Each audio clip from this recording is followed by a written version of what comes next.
So my name is Robert Carr. I'm so pleased and honored that Tom and Max invited me to do this brief introduction. The last time I was in a room at a reading with Tom and Max was when Max invited me to read at the Medford Historical Society. Tom arrived with his sketchbook for calligraphy, and I think that's something that many of us are familiar with. It's one of the great gifts that he offers to the community. At that same reading, Max had his guitar at the front of the room and his voice. He opened and closed the event with songs that would become his latest album, Traveler. And the reason I'm starting here is because I really, in my heart, believe so deeply that these two men are multidisciplinary artists. They are keen, keen observers. And whether it's with the guitar, or the voice, or the pen, or the paintbrush, they are observing and listening with a keen awareness of everything around them. That's truly what we find in their most recent collections, Good Harbor and Far Cry, where these powers of observation have informed exceptional, exceptional poems. I also agree with what was just said about the importance of poetry and its ability to change the world. And I believe that both Tom and Max have applied a voice and a lens to topics that are both relevant and current. For Tom, to keenly observe the evolution and devolution of queer friendship, as we see in poems like Heavy Rain, never a moment not spent in the delirium of your trembling wish to resound with the spritzing bliss of a wave and a cock and a fist. And for Max, in the context of his family, and it's so good to see you here, Wendy, to articulate the power and authority of women, wives and daughters and students, even as the freedoms of women are under assault. As in the student with an undocumented family and Dreamer, she decides to redact nothing because I've taught her God, not because I've taught her God is in the details, but because she knows there is nothing illegal about her. These are fighting words right now, and we as writers must be ready to fight. I am so pleased and so proud to ask you to now welcome Tom Daley and Max Heinegg.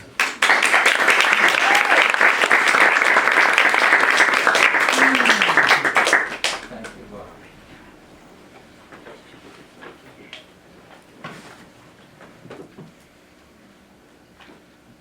Well, I knew Bob Carr would do a wonderful job. I'm sure Max did too. So I want to thank you all for coming. This is a benefit, and I think given the number of books that have been sold, which all were donated to the Grolier, the number of admissions, I think there was something like 65 or 70 people on the Zoom room, and a lot of people here and in Zoom land gave donations of $20 and $30 and $50 while they were, signing up for the reading. So thank you all so much. $1,500, I don't know what that covers in the terms of the Grolier's expenses, but this has been an institution that has sustained so many people for so many years. And I am so grateful to Ifani and to Carol and the McKee family for keeping this going. It's really it's a jewel, it's a prize, it's something we're very lucky to have in the Boston area. There are not many places like this anywhere. And I also want to just thank James Fraser, who took over as manager about a year ago. And I just have had a lot of opportunity to work with him. I come in every Wednesday and I sign books. I've been selling a lot of books online. And so we just had these amazing conversations. And when people walk into the store, he's so welcoming. Ask them what I can do to help. He's so knowledgeable about everything that's on the shelf. Honestly, it's a real breath of fresh air. Anyway, so I want to thank him. I want to thank a couple other people before I start the reading. very big thanks to Bob for coming all the way down from Maine. He's going back all the way back to Maine tonight. Thank you for that wonderful introduction. Thank you to Sarah Lefsick, who published Far Cry. Thanks to the interns. Mateo is here, but also Olivia and some of the other wonderful people who work in the store. Judson Evans wrote a wonderful blurb. I want to thank him. John Altabello, my partner, helped me through a very difficult period after my friend Phil died and has been very supportive in the whole process of getting the book published.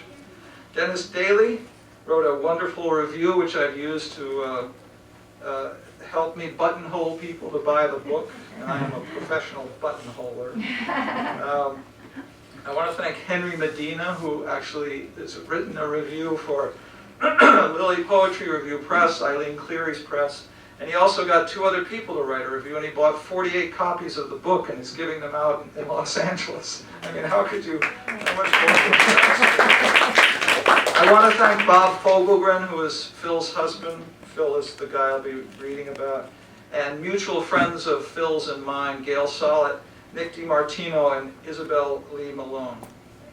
So, I'm going to go right into the reading. So, Far Cry is a collection of books, poems that were written in about a month in the response to the news that my friend Phil Herbert had died suddenly and unexpectedly.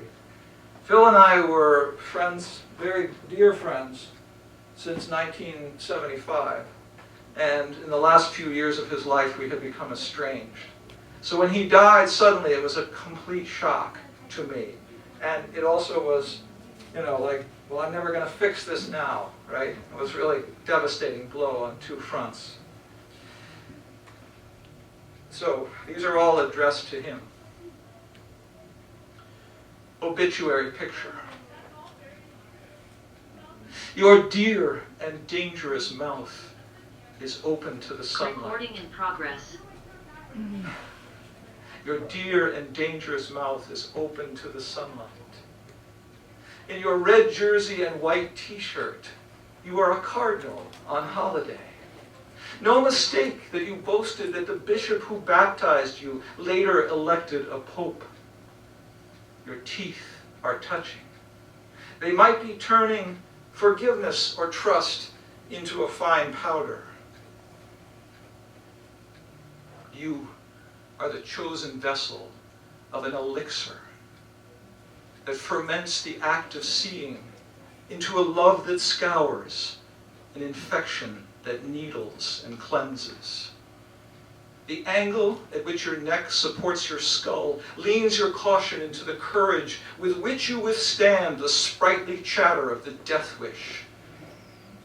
They called you the plant healer. But every fingertip that picked away the mealy bugs might later squish to soup the gnats that long to drink the wisdom from the fluid of your impatient and sun-loving eye. Gay blade. I think of your blister and your splinter. I think of your thumb, green with covetousness and love. I think of your teeth fixed on the good seasons, your breath with its ripening repair, your knack at incantations planting the pleasurable sun. How delicate the skin was on your shoulder blades. Any fierce hug would set it astir with hurt fire ants scrambling into pockets and pores. Here, old contender, bring me your scalding sachet. Bring me your scolding sense of the proper alignment of recent trends in thermals and socks. Your eye, always split between nasturtiums and hawks. Bring me your pie crusts, crumbly with stamen sweet or berry sour forecasts. Your weather forever channeling itself into exhausted vessels that ventilated but barely furnished the corners and parlors of your cleverly marvelous yet querulous heart. The lost and found. A helicopter's propeller blades are battering the currents of the dawn. They are rifling for something stalking the sidewalks. But it can't be you, caged in the crematorium, all your footfalls done for, all your slicing shade cataloged and chilled. How I still summon you towards me, that noisy joy, that winking and coruscating charm, moving like a suit built from feathers, lighter than bacon, steeper than the sky, with your hip sway, girlish when you wanted it, then chainsawed under your timberline aftershave. You flounce toward me with your kindly abrasions, your mincing mischief, your sportive glee. In a club called the Lost and Found, how you held your head stiff as a 12-inch ruler, while your hips pepper-milled the disco floor strewn with white-hot diamonds. Your sneaker feet bouncing under the trampoline and the amphetamine of your smile. Infant of Prague. Climbing the back staircase after our night swilling at the bars, your glasses off, you saw a paper bag squatting on the landing. You grabbed my hand in terror, half mock, half real, and said, "Oh my God, it's an infant of Prague!" Only you could have conjured that crowned Christ child with the orb that the altar guild outfitted in different vestments for each liturgical season, purple for Lent, white for Easter on the side altar of a Roman Catholic church, out of a sack somebody had left in dim light on a staircase. Only you could knuckle my funny bones so, your hand curling up, your fingertips digging into my wrists, holding on for dear life as the raucous riddles of the world and the blasphemous hallucinations blew by us in a spasm of grimly glorious guffaws. Far Cry. This is the title poem. This is a lino cut I did based on a photograph of row houses in Mount Pleasant, which is an area in Washington, D.C., where a bunch of my friends live, near where Phil and I lived. Thank you. Far Cry. Though we couldn't hear it from where we lived, just north and west of us, the hooting cry, the eerie, humid cry of gibbons imprisoned in the zoo, hooted in rebounding ululations over the row houses of D.C.'s Mount Pleasant. A truncated hiccup, fused with the urgent, inhaled coo of a woman trying to suppress the commotion of her passion so as to not disturb her neighbors. The cry repeated itself with the heft of a ritual syllable, accelerating, amplifying, crowding itself into the mortar of the chimneys that it brushed. It seemed to assert the primacy of impulse over deliberation, to warn that degrees of order are a fragile bulwark against the incursions of the whooping vocalizations of the hemmed in and the caged. Now, your gone voice cruises the roofs of Northwest Washington. Your old sexual hunger hunkers its pangs between the zippers and the condoms. Your lips rummaging the air for downdrafts, for the rise from the cellar holes, for the good stink of the chimney shafts. A gray mouse has drowned. A gray mouse has drowned in the watering can. It wanted, like you, to try that last living thing that would stave off a bursting thirst. I have composted it with the banana peels and the strawberry tops, among the toenail clippings and the split ends. There, it revives and hooks your old gray-green towel and paddles up the stairs to the shower we shared on Wyoming Avenue. There it greets me with your satin-bound grin, with your sheep ear and your lynx chin gnawed into a glare. Hungry for some trick of time to redeem us from all of our feuds, I sit on the edge of the toilet and listen to the thunder of your chortle and your crab. Your mouse self noses its aquiline way into my jocund expectation. And I shimmer the shower ions into a mirage of you wreathing the air with the steam of an unalloyed joy.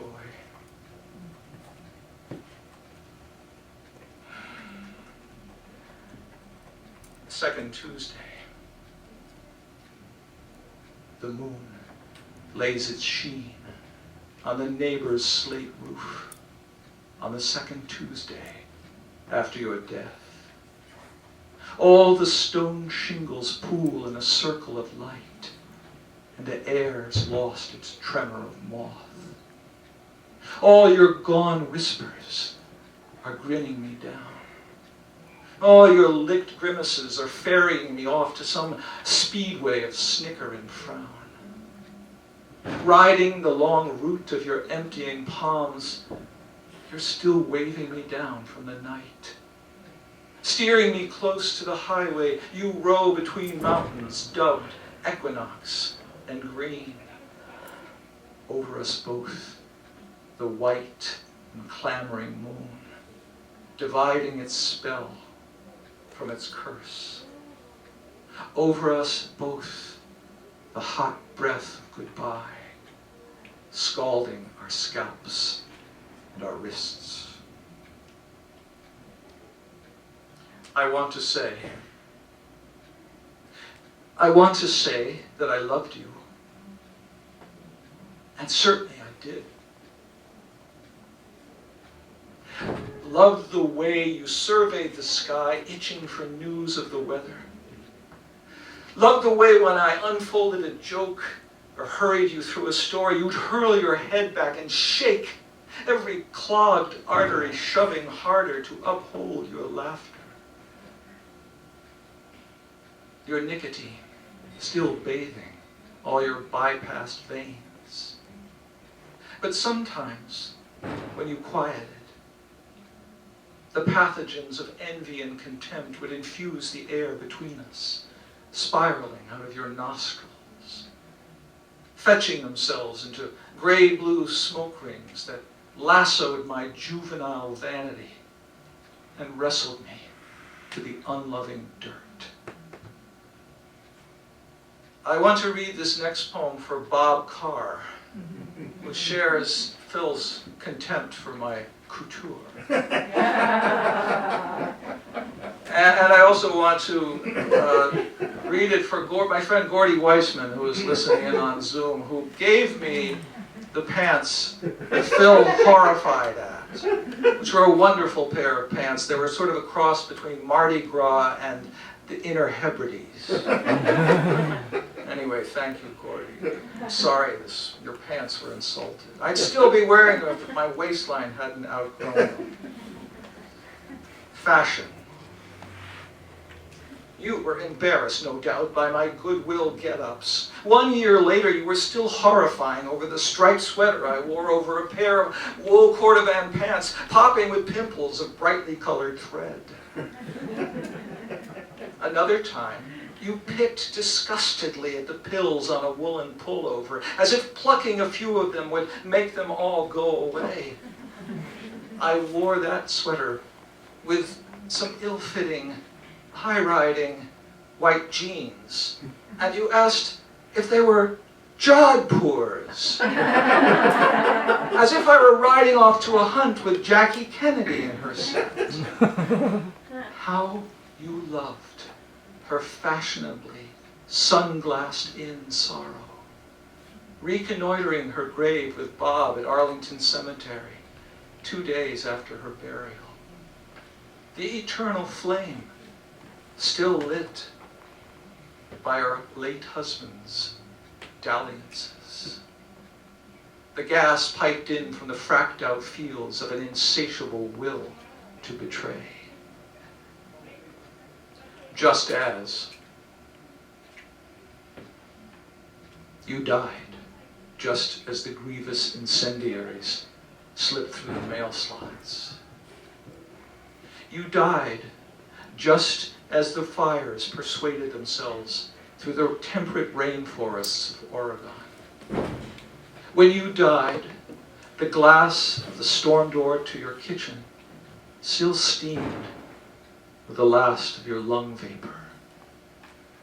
And there was that old smell of sugar maple leaves hustling the creek beds and the river channels that once spurred to flood time, nearly raised all the bridges of your adopted town. Cards and letters. So I'm a hoarder, as my husband John Altobello can attest to. He's always fighting that tendency, but it's a losing battle. And at one time I had kept every card and letter I'd ever gotten. I have no longer doing that anymore, and I cleaned out some of them, but I do have a folder full of cards and letters from Phil. So after he died, I went through them. Cards and letters. Medium-sized sex gods tucked in the fold of a tasteful summer scene. Watercolor gratitude for some gift or favor. A few pictures, even negatives from a visit where you pouted all over the event. Your petulance as ripped as the abdomen of one of the postcard jocks you sent me, yanking up his collegiate sweatshirt to reveal his belly button. Sweet importunings to come for a visit, now seeming strange in the context of the long legions of trouble that marched their martyrs through the battlefields of our dissonance. Your blandishments, touching at your touchiness. How could I have soured so, when the record logs so dulcet? You never wrote your resentments. There are no testaments in a slightly cramped hand to your mockery, your browbeating, your bulking up with backbiting and disdain. Death is the only. Death is the only triage that time can maneuver. Death is the impertinent egg yolk left to shimmy down the windshield. Words fail, but death cannot fluster in the wake of its unpeeling. I want to say that because I have conjured you with such intensity, that I have conspired with death to keep your oblivion at bay. What is it you would wish me to do with death? I cannot afford to not crank open death so as to permit the ferocity of your predicaments to tattle me upright. I am now, in your mind's eye, an excuse for death to leave some dribs of you behind over the drab dray horse of time.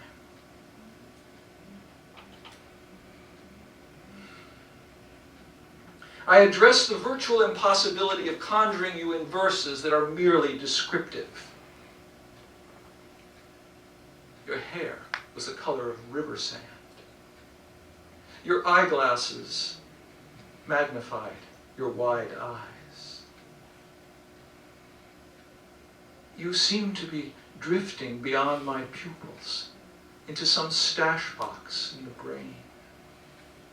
Above your upper lip, an acre, often plied by mustache-serious fingers.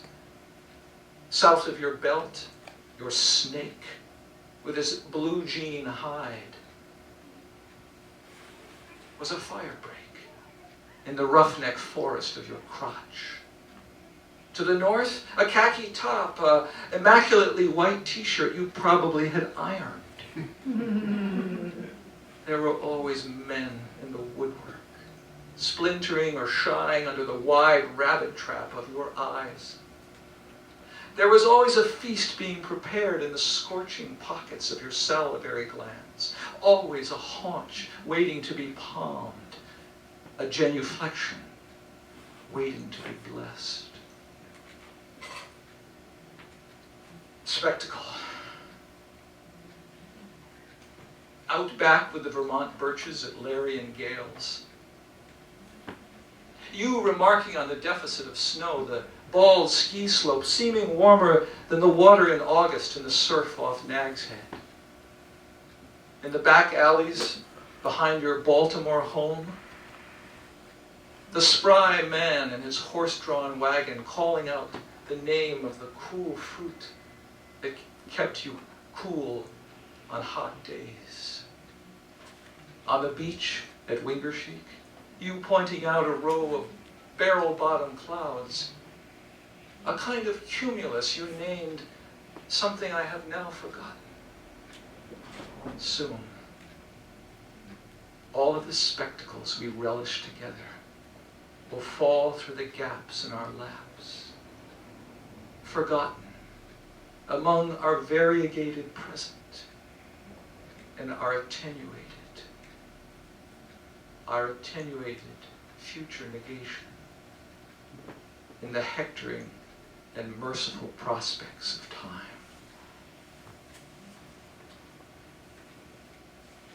Am I any closer?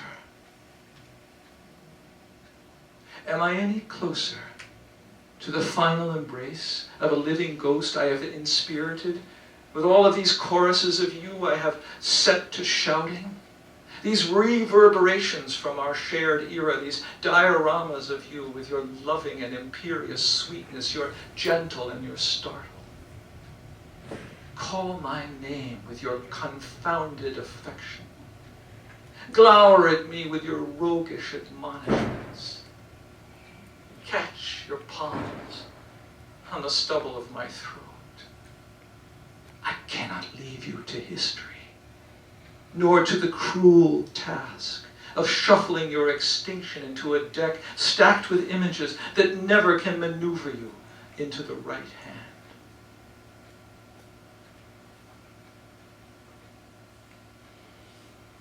Hearsay. I'm reading this for Nick DiMartino. I hear say that in the last years, your irascibility swelled. You worked your wrestling holds to promote convictions that others did not clench. Minor foibles by a server in a bistro tendered up a tizzy. Was it better then that I fractured our fixture with silent regret? A long disavowal, rebuffing your overtures with thin excuses, writing you back with the electronic messaging you hated when you had asked me to call. Weary of your verdicts on my comportment and my conviction, of your nasty and hasty appraisals, I eased your stiletto index finger away, letting it point and puncture someone else's silly shame. 2 more poems. Poets like to give a little warning because it gets pretty awful for people who are not into poetry, even for people who are into poetry. Heavy rain, 2 weeks after your death. Because we have had so little of it, I leave off of listening to some poetry podcast to go and watch the heavy rain. A hurricane, you once said, is often a drought buster. The rain sculls across the street. I see it pile its surf over the asphalt and under the street lamp.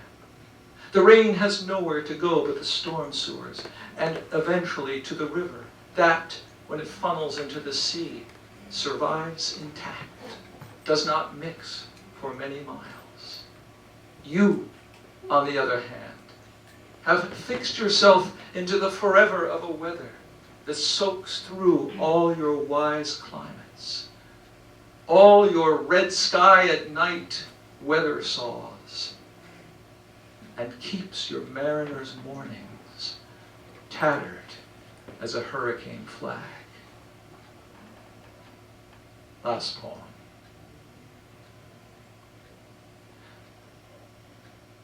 I'll take you on a trip across the ocean and drop you top the Chesapeake Bay.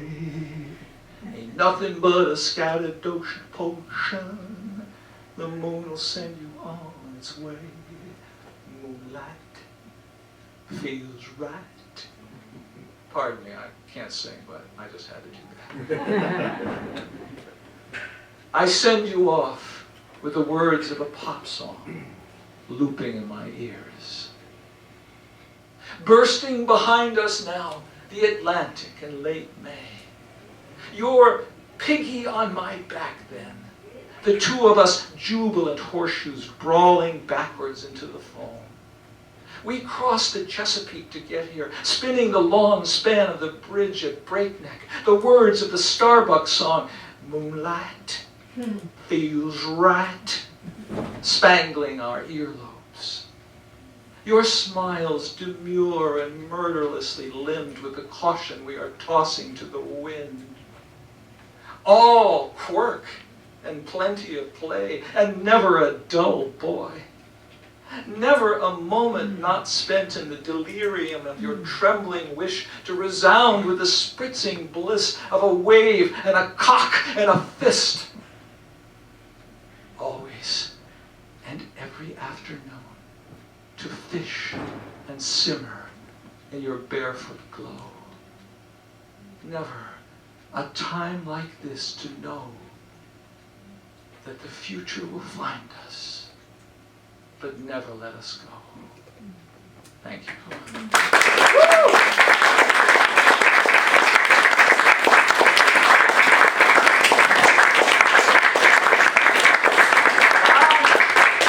Buy some books, y'all. Buy some books. Buy some Good Harbor and some Far Cry. And send a donation to the Grolier while you're at it.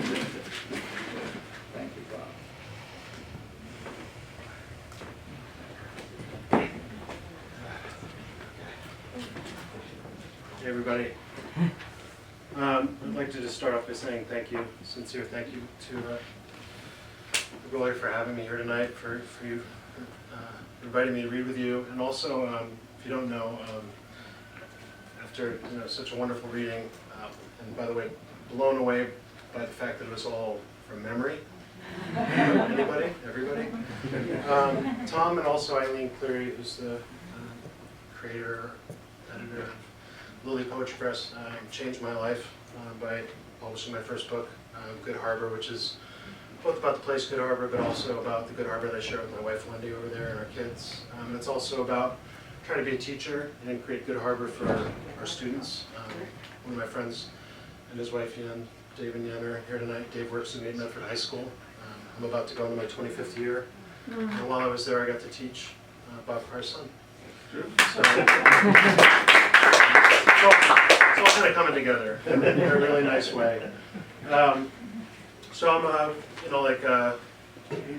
rock and roll folk musician type thing, and for a while when I had poetry unit stuff and song unit stuff, what I would do is I would show my students that one way to write a song, if you don't know how to write the chords, is you just take an old melody and change the words. And so we'd do that. We had a good time with it. And after a while, I was teaching a lot of romantic poets and a lot of people who wrote ballads. And my whole life I was like, nothing but free verse, no metrical, big rebel, Allen Ginsberg, what have you. And eventually, I don't know, the meter just sort of got to me a little bit, and it occurred to me that all the stuff I was humming in between classes was basically in tetrameter, which is just, whose woods these are, I think, it's iambic tetrameter, it's a 4-foot line. I started setting all these old poems to music, just for fun initially, and the culmination of it is a record that I did called Through Traveler, and I've donated 15 copies. That's all the ones I had left, but I'll get more over the shop. And I'm hoping that if you're interested, they can name the price. But my book and my record are donated tonight. So I want to read some poems tonight thematically, because sometimes I go to a reading and I can't really follow like the theme. So I picked poems that are all about animals tonight. And we'll see how it goes. So the first one's called Zoo. And my hands will shake a little bit, because although I'm like a cocky English teacher, I get a little nervous. So Zoo. Suicidal boys try the door to the polar bear, who twists a 20-gallon bin into a chew toy. Seeing this, little hands slap the glass harder, knocking on a world that would not tolerate such puny masters. Their mothers call after them, holding them at a visible distance, as they discuss recipes, wondering aloud if returning to their jobs is a good idea. Get the hell out of the house, my wife says. All that eating and shitting and cleaning kills your mind. In another enclosure, a boy sits plugged in, humming along to the bars, hardly noticing his peers. Sweet-seeming tweens who knuckle to rouse the alpha, the 550-pound sage who chews on romaine and quiet. It's like a big-ass gorilla. We all wait for the potential to become kinetic. At last, we luck out to see him when he crosses, massive, effortlessly acrobatic, stronger than all of us. Penned, but not entirely. It's a poem called Naturally. Everybody watches the Discovery Channel. The kids at some point, it's a bad idea. Something's going to die. Right? Grotesquely, graphically. The epigraph is from Charles Darwin on the marine iguanas of the Galapagos. They assuredly well become the land they inhabit. I twitch into the couch as the hawk descends and talons through the iguana's body, repurposed for the peckish, tongues out for the blood. He's only doing it for his babies, mine explains. We learn the iguanas landed on the, I can never say this word, archipelago? You got it. Archipelago, tomato, pelago, by hanging onto driftwood, blown across the ocean. Now they hold their breath for minutes, gnawing blue algae off underwater rocks, chewing water-mouthed. Some get rocked unconscious by dickhead seals. Some drown, but most find the ebb, sinking adapted claws into crevices and scale their way up to bask. Victors on, I can never say this one either, basalt. Sneezing rockets, I'm not a scientist. Sneezing rockets the excess salt. By night, they sleep, body to body in burrows. After an age away from home, we four sleep in a mess of legs, writhe out from bed sweat to take the light's commands. Soon, they'll grasp the way their mother and I fell into the open, our skin's dignity to dive and return, stealing heat in our salty wigs, these whitening crowns, and the dorsal scales of our starched clothes. This poem is about bees, if you know Eddie Izzard. Covered in bees, we should be. Protect the bees. The epigraph, and no, we won't have a million epigraphs. Sorry, occasionally find a good one. It's from Marcus Aurelius' Meditations. That which is not good for the beehive cannot be good for the bees. Hive. We defy the rule of change beneath the same imperious sky as Aristotle once took our queen for a king, thinking we lifted our sons and daughters from the same flowers. The philosopher's dust, but the hive stows on. As you court monoculture, we are more and more our brother's corners. Absence reminds all that must be kissed to kiss back. Almond, coriander, apricot. The wind will remember us as pollen's porters, clever guests who saved sip by dram to pour the last in a trembling of wax.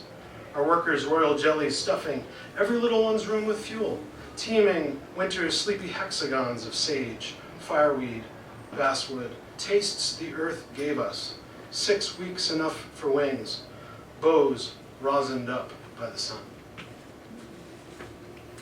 So I've talked a little bit about form and how as an English teacher eventually you can't run from it, and as a poet you can't run from it. You can try, but eventually it catches you. Sometimes it seduces you. And I wanted to also mention my student Mateo is here tonight. Woo! Yeah. wonderful student. He's a budding poet. I'm so happy to see you here. And we did some stuff with form. I don't know like how crazy I went. Teaching's been a little bit rugged, but this is one where I actually kind of tried to do, a sonnet and a tetrameter. The Robin. And the only prefatory bit is, unfortunately, I walked out in the yard and the robin was trying to decorate its nest and basically like garroted itself on like a piece of tinsel. Sad. The Robin. Brambles scraped me when I freed him from the garland's noose of silver, tinsel wire caught behind the beak. An old wreath's gift, the wind believed, should float toward new happiness. He'd sought the bauble for his nest to decorate the dog rose shade, where he had kept a thorn perch safe, enough to settle into singing.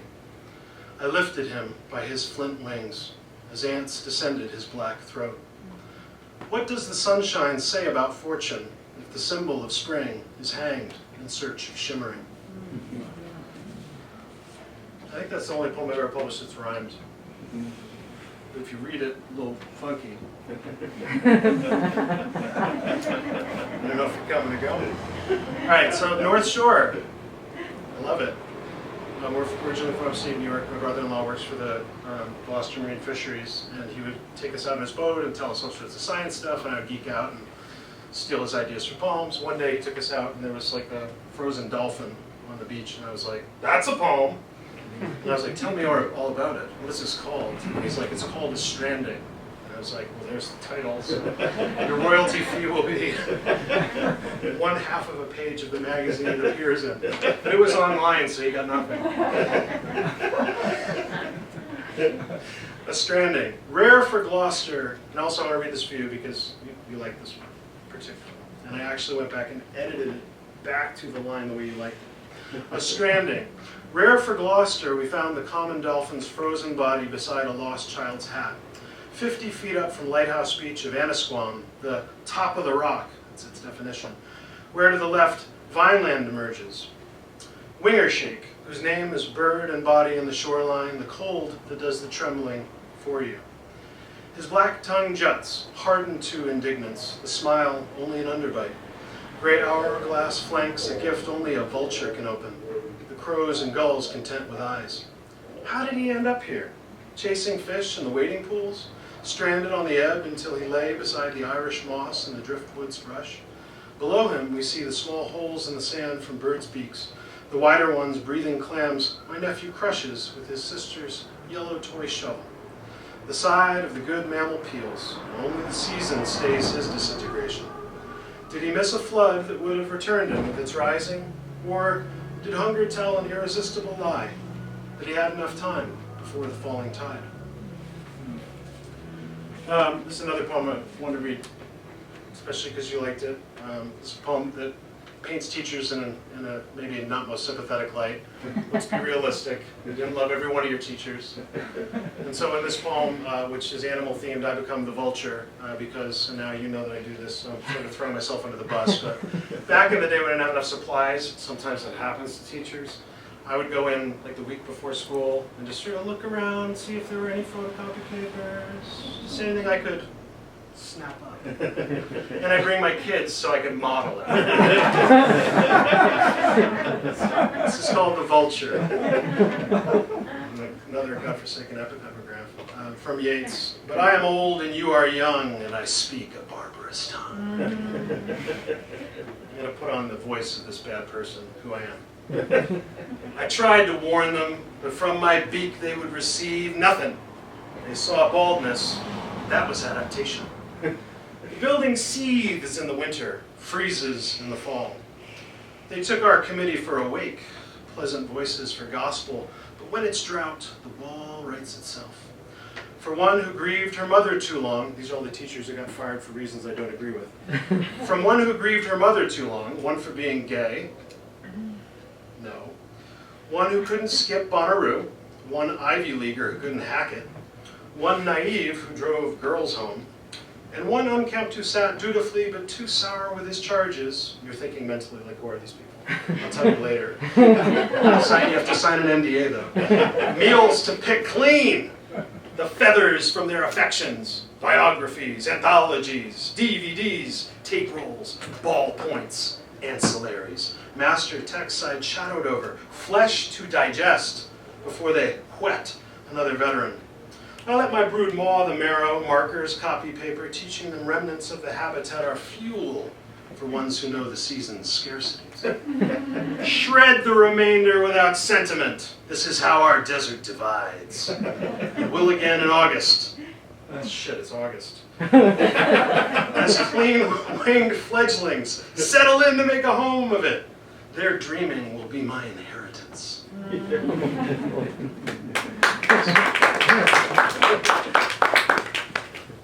It's fun to read. I've got 3 more. This one's called Rockport Gulls. Perhaps the slithering is not the black snake that was sunning itself on the tramway track. Maybe it is the crickets leaping unstuck keys of a push typewriter.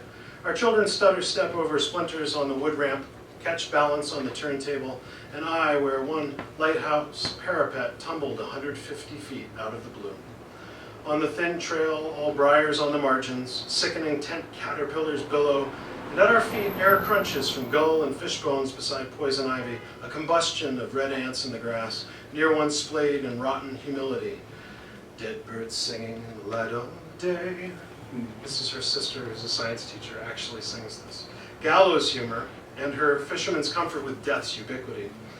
Ocean swirling around us, the rope with random buoys on it, hardly mark the cliff. One would survive the fall, but be mangled. And the swarming gulls are a white cloud come down on the fishing boat. So many the men in wisdom don't even swat at them. They do not guard as much as own the gate. The gateway between the world we inhabit and the world as it will be without us. If the island's any indication, all stench and hunting. The air-brushed bone my child snags as souvenir, and in the berry bushes, the eggs we should know to avoid. Here, the gulls catch us, full-throated and snarling, block the path. And later loitering, fishing mackerel, where the recent great white was tagged, we wonder at the paddle border on her return, a brazen quarter-mile from the seal colony. How she trusts indifference allows her return, or doesn't know it follows. And I've got 2 more, and I really want to thank you for coming out and supporting poetry. And I just feel super welcome tonight. I'm having a lot of fun right now. When I got up here, I was definitely like, I've been on stage in a while. You forget how close to the microphone it's supposed to be. It's good. All right, so this is Good Harbor. It's my first book. I told you a little bit about what it's about. This poem is in it. This is sort of like, I'm going to read one from it and one from a manuscript to come. This sort of is kind of my wheelhouse is sort of North Shore, family, teaching, all together in one little thing. And it also includes me being stupid about things I should know about. Window guests. Near summer, the sparrows my wife called affectionately dirt birds nested behind our air conditioner. We woke at 5 a.m. to their conference. My neighbor emailed if I thought it wise, and more loath to offend than to disturb, I unscrewed the plastic accordion edge and floated the light braids of twig and leaf to the herb garden. But after, I found a powdery blue egg on the nursery ledge, and having overstepped, left it there. That evening, we drove our brood deranged beneath the strawberry moon, the Algonquin named for the berry's peak, and the only one we'll see for 70 years. Unimpressed, the girls scampered down Robbins Farm Park's hill as we picked it, admiring pink, pink, pink about our final rose moon risen, and we, its fading guests. Teachers on the hill in June in Boston marked the moon and its clear field, the talk of last bells, summer schemes, and students floating away. Our years atomized out of relevance to the fugitives from our tempered dens, classroom windows clear again. On the longest night of the year, the science teacher finds Mars, Jupiter, and Saturn with ease, its rings seen as a single golden star. Bad student myself, I feign facility, turning back to the straw beneath the berry, and the city's graphite, the moon sharpened for me as a kindness. She tells me as I touch the egg, the parents would never warm to it again. In July, the dirt birds returned, their stark alarm set for dawn. We let them stay. So, anytime you can get a vacation in, you're winning. and we discovered, my brother-in-law was like, you should go on this thing called Frontier Airlines. It's like $5. It's gonna go great. Once again, I was like, yeah, that's a great idea. Let's do that. And so we basically stole like brother and sister-in-law, her sister's itinerary for Puerto Rico for the most part. We just followed them and kind of got the guidebook out. And there was one thing that was fascinating to us to see, which is the bioluminescent bays. And this was pretty good. We ended up going also with some old friends who are also teachers. So this is a little poem about letting your kids go, because we've got our kid going to college in a couple weeks. It's just a little poem about being in Puerto Rico and seeing a magical thing as you're sort of considering what you're hopefully not losing, you're just sort of taking a little bit of a break. So bioluminescence. By night, through dark mangroves, we match our strokes to the mild haunt of coquilles and coconuts falling, following our kids' canoes and old friends' laughter at the guide's mischievous invocation of chupacabra, the vampirical goatsucker, keeping the darkness light. We pause in the center of Laguna Grande and drape our tarp over our tied vessels, watching our wrists get gem-lit, protists spinning around strangeness, bothered into beauty by hands become iridescent gloves. We hear they live 5 days, brightening but once a day, their last hours budding, the glint of cold light at agitation, gorgeous. But there are ghosts in the glimmer near the lighthouse that I read of in Espada's Alabanza, honoring the restaurant workers in that tower. Both blazed, remember? Yet after Maria killed the same number, we slept nights away, calm in the same country. Technology made the lighthouse of Fajardo a legend the boatman is fine without. But we need to know what to do with this brief light and how to respect its source. On the return, our children before us, our friend Danielle marvels they were only yesterday speechless. I can tell he's crestfallen at the way their need for him has changed, how the invitation of air signals the end of the nest.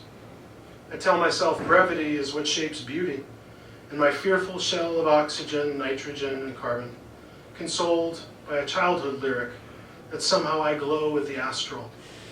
But looking up, we find Orion, risen in the hierarchy of life, at a distance only a story can reach, almost eternal. I scan the glitter, broken on the dark surface. It's beautiful. There's nothing to regret, even beneath so great a disconnect. What's above, not below. The sky, so much longer than the waters.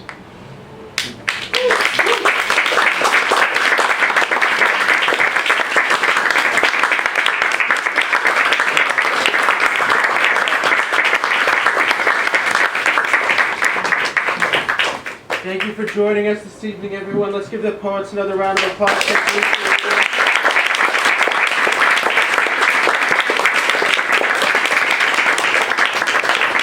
We've got some books for sale. The poets will be signing the books. If everyone can please help move your chairs up against the wall, I'd be Can we take a grateful. picture just real quick? Oh, yeah. I'm going to put it on, the places you'd expect. Thank you. Thanks for coming, everybody. If anybody wants to, after we've finished up here, some of us, we're going to go to Grendel's Den in the basement and get a drink, so if anybody wants to, you're welcome.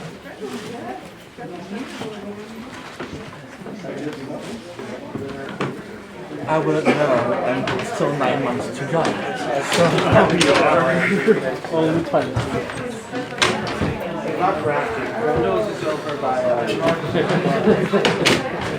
They do have a good deal on it. I think every weekday, between 5 and 7:30, food is half off. Yeah, me and James go there sometimes.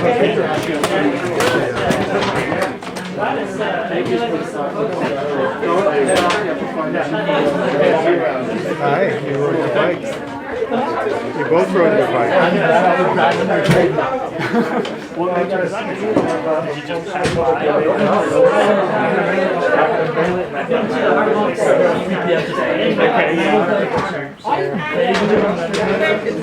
That's the reminder of everything. I'll just walk to the shop back. Are you from Minnesota? Yeah, I'm coming right over. All right. This is my first day. Thanks, guys. Hope you're okay back there. How should I go about buying? Can I just hand you guys some cash or? Yeah, whatever you want. Card, cash. Which book would you have? Can I get 2 of these? Sure. Two of Far Cry? It's $10 each, right? Well, those cash comes in a little more. It's $25.50 total. You only accept cash? Oh, okay. Right, thank you.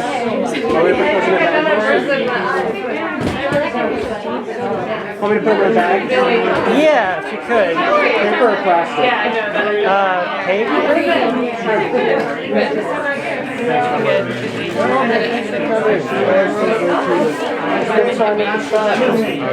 We'll see you around. See ya. Sorry, man. Here. Thank you. Hello, mate. Can I get a copy of Good Harbour, please? Sure.